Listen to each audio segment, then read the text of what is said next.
आज के हमारे इस वीडियो का topic which one is more faster, light और करंट। मतलब कि लाइट या करंट, इन दोनों में किसकी स्पीड ज्यादा फास्ट मतलब तेज होती है। दोस्तों इस वीडियो के अंदर हम मुख्य तौर पर चार चीज जानेंगे। पहली चीज हमारी लाइट किस स्पीड से ट्रेवल करती है, हमारी करंट की स्पीड क्या होती है, इसके बाद हम जानेंगे लाइट का वेट कितना होता है, और आखिरी में एक और चीज जानेंगे कि आखिर करंट का भी कुछ वेट होता है क्या, और अगर वेट होता है तो वो कितना होता है। तो हम बिना ज्यादा देरी करे आज की छोटे से वीडियो को स्टार्ट कर लेते हैं। दोस्तों वीडियो के स्टार्टिंग में सबसे पहले हम लाइट स्पीड की बात कर लेते हैं कि आखिर लाइट किस स्पीड से ट्रेवल करती है, और साथ ही साथ हमारी करंट की स्पीड की बात कर लेते हैं कि आखिर इलेक्ट्रिकल करंट किस स्पीड से फ्लो होता है। अगर हम पहले लाइट की स्पीड की बात करें तो लाइट की स्पीड लगभग 3 × 10⁸ मीटर पर सेकंड होती है।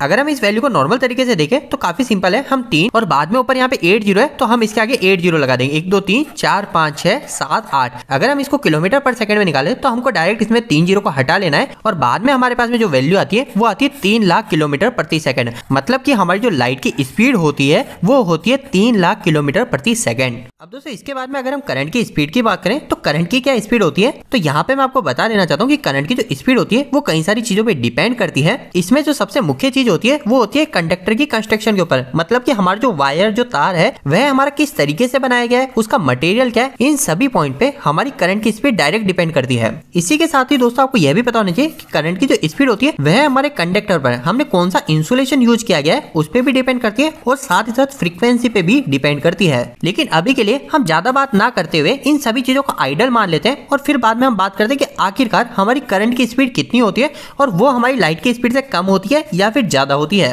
तो दोस्तों इस सवाल का क्लियर आंसर है कि हमारी जो करंट की स्पीड होती है वह लाइट की स्पीड से 10 गुना कम होती है। अब आखिर 10 गुना कम कितनी होती है वह हम जान लेते हैं। उसके बाद में हम लाइट का वेट और करंट का वेट क्या होता है उसके बारे में बात करेंगे। तो दोस्तों करंट के ट्रेवल करने की स्पीड 3 × 10⁻⁻ मीटर पर सेकंड होती है। अगर हम इसे पहले की तरह सॉल्व करके किलोमीटर प्रति सेकंड में निकालें तो करंट की स्पीड डायरेक्ट 30,000 किलोमीटर प्रति सेकंड के आसपास आती है। तो यहाँ पर आप डायरेक्ट देख सकते हैं हमारी लाइट की स्पीड लगभग 3 लाख किलोमीटर प्रति सेकंड आकी गई है, जबकि करंट की स्पीड हमारी 30,000 किलोमीटर के आसपास आकी गई है।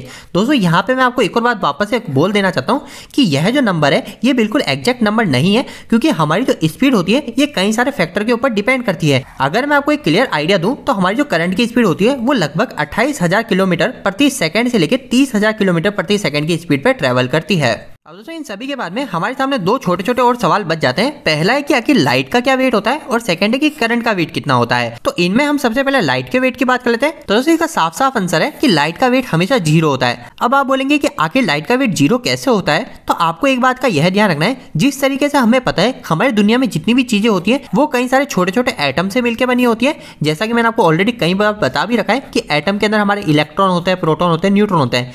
लेकिन वहीं अगर हम जब लाइट की बात करते हैं ना, तो लाइट हमारी फोटॉन से मिलकर बनी होती है, और यह जो फोटॉन्स होते हैं इसका कोई भी वेट नहीं होता है, इसका वेट हमेशा 0 होता है। अब दोस्तों इसके बाद में हम नेक्स्ट बात कर लेते हैं कि आखिरकार करंट का क्या वेट होता है। तो इस चीज को हम एक सिंपल से उदाहरण से समझ लेते हैं। दोस्तों उदाहरण के लिए मान लीजिए हमारे पास में ये एक पहला वायर है और ये हमारे पास में एक दूसरा वायर है। अब इन दोनों ही वायर का मैं नॉर्मल कंडीशन में वजन करवा लिया है, और इन दोनों का ही जो वजन है वो वजन हमारा 100 ग्राम के आसपास है। अब इसके बाद में दोस्तों मैं क्या करता हूँ, मैं हमारे इस वायर में से कुछ करंट की मात्रा को फ्लो कराता हूँ। मतलब कि इस वायर पे मैं लोड को जोड़ देता हूँ। अब उदाहरण के लिए मान लेते हैं मैंने इस वायर पे यहाँ पे किसी मोटर को जोड़ा, और इस मोटर के जोड़ने के कारण मेरा ये वायर में से 10 एम्पियर करंट फ्लो हो रहा है। अब इस 10 एम्पियर फ्लो होते समय इसी रनिंग कंडीशन में अगर मैं हमारे इस कंडक्टर के वजन को मेजर करूंगा तो हमारा जो वजन है वो वजन हमारा एग्जैक्ट वही वजन आएगा जो कि पहले था। इस पॉइंट को कई रिसर्च टीम द्वारा चेक भी किया गया है कि जब हम किसी कंडक्टर में से करंट को फ्लो कराते हैं तो उसके बाद में उस कंडक्टर के वजन पे कुछ फर्क पड़ता है। तो दोस्तों इस कंडक्टर पर वहां पर 1% भी फर्क नहीं पड़ता है। 1% नहीं, यहाँ पे 0.001 भी % फर्क नहीं पड़ता है। तो इस चीज से हमें यह भी पता चल जाता है कि आखिरकार जो करंट का वेट होता है वो करंट का वेट भी 0 होता है।